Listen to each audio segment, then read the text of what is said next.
जब हजरत इब्राहिम अलैहिस्सलाम ने अल्लाह ताला से पूछा कि तू कयामत के दिन मुर्दों को कैसे जिंदा करेगा, तो अल्लाह ताला ने हजरत इब्राहिम अलैहिस्सलाम के सामने 4 मुर्दा परिंदों को जिंदा करने का मोजज़ा दिखाया। दोस्तों, एक दिन हजरत इब्राहिम अलैहिस्सलाम समंदर के किनारे बैठे हुए थे। आपने देखा कि एक इंसान की लाश पानी में बहते हुए किनारे पर आकर रुक गई है। उस लाश को मछलियों ने खाया हुआ था। कुछ देर बाद उस लाश को कुत्तों ने खाना शुरू कर दिया और फिर थोड़ी देर बाद आसमान से कुछ परिंदे आए और उस लाश को नोच नोच कर खाने लगे। हजरत इब्राहिम अलैहिस्सलाम ये सारा मंजर देखकर हैरान हो गए और सोचने लगे कि इस लाश को 3 अलग अलग मखलूक ने खा लिया है और वो सब खाने के बाद अलग अलग जगहों पर चले गए हैं। अब ये लाश कयामत के दिन फिर से एक ही जगह कैसे जिंदा होगी? ये सोचने के बाद हजरत इब्राहिम अलैहिस्सलाम ने अल्लाह ताला से कहा, ऐ अल्लाह, तू इंसान को मारने के बाद दोबारा कैसे जिंदा करेगा? तो अल्लाह ताला ने फरमाया, ऐ इब्राहिम, क्या तुम्हें इस बात पर यकीन नहीं कि मैं ये कर सकता हूँ? तो इब्राहिम अलैहिस्सलाम ने कहा,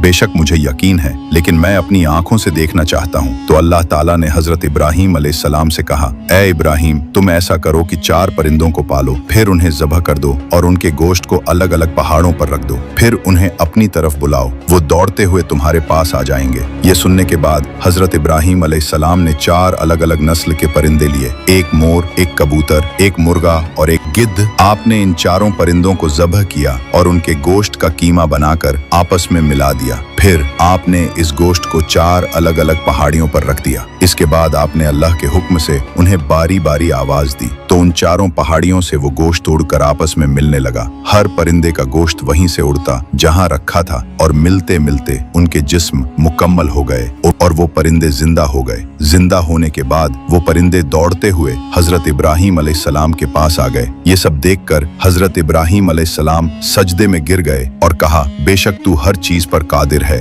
कुरान के इस वाक़ये की तफसीर में उलमा लिखते हैं कि इन 4 परिंदों को लेकर ज़बह करने का मकसद ये था कि इन 4 परिंदों में इंसान की 4 बुरी आदतें पाई जाती हैं। 1 मुर्गा, शहवत वासना पसंद होता है। 2 कबूतर, अपनी उड़ान पर घमंड करता है। 3 मोर, अपनी खूबसूरती पर घमंड करता है। 4 गिद्ध, उसमें हिर्स, लालच और भूख होती है। इंसान के अंदर भी ये 4 बुरी आदतें पाई जाती हैं। अगर इंसान भी आज अपने अंदर इन 4 बुरी आदतों को ज़बह कर दे, यानी खत्म कर दे, तो जिस तरह अल्लाह ताला ने उन परिंदों को फिर से जिंदा किया, उसी तरह इंसान के मरे हुए दिल को भी अल्लाह ताला जिंदा कर देगा। अल्लाह ताला से दुआ है कि अल्लाह हमें नेक सिफ्तों वाला इंसान बनाए। आमीन।